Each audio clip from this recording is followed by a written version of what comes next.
Hi everyone, I'm Casey. Unless you've been living under a rock for the last couple of months, you'll already know that we are coming around to Late War again. As part of that, we're releasing a whole bunch of cool army boxes for all of the nations in Fortress Europe. And I get to show you what's in the Soviet box. So let's get into it.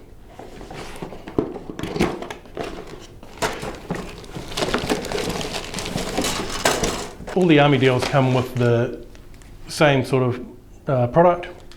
They all come with the rulebook, which you'll all be familiar with.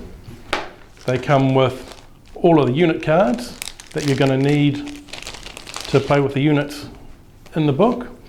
The Soviet ones come with regular tank companies and all of the hero tank companies, which is kind of cool.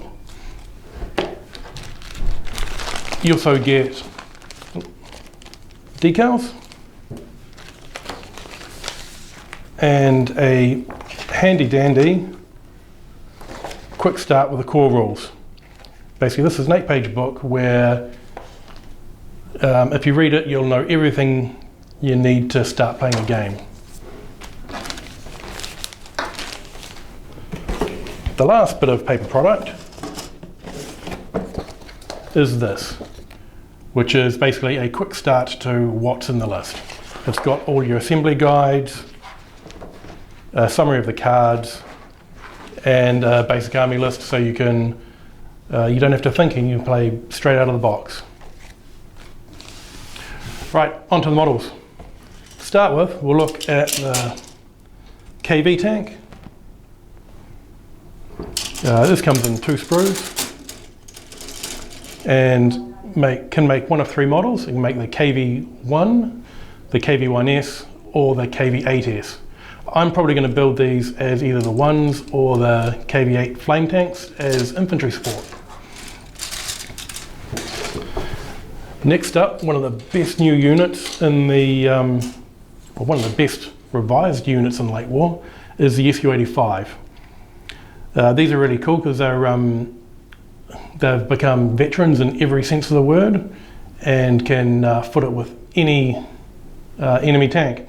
But the cool thing about this sprue as well is that it comes with 2 hull tops. You've got the option for the Su-85, you've got the option for the later hull, the Su-85M or the Su-100.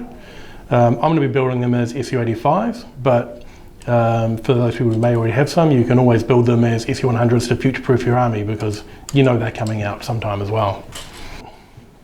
Next up, we've got the Katyusha. For anyone who's ever had to build these in the past, you know the old metal and res ones were, let's say, old, dated and terrible to put together. These are awesome little kits, and I'm actually quite looking forward to painting some more of these. I already have 8, but you can never have too many. Next up, we've got the T-70, which is a very cute little tank. It's a very small, compact frame that's really easy to put together. In game terms, they're just a nice cheap unit to actually annoy your opponent with.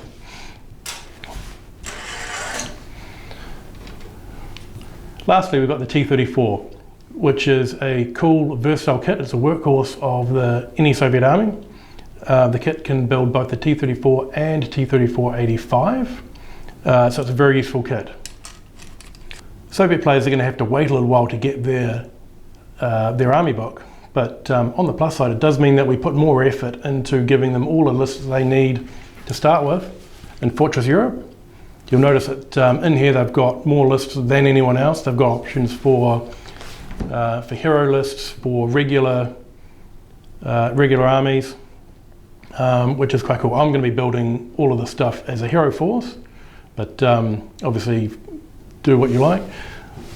Obviously, the other thing you might want to consider getting is the Fortress Europe Soviet card deck. This gives you all the cards that you need to play until next year. It covers all the forces in the Fortress Europe book. The other great thing about Soviets in Fortress Europe is they're essentially converting mid-war army lists from Red Banner into the late war period. What this means is that all of the products are already out and available, so all you need to do is go out and buy any mid-war box, grab your Soviet Fortress Europe card pack, and you're good to go. Thanks for watching.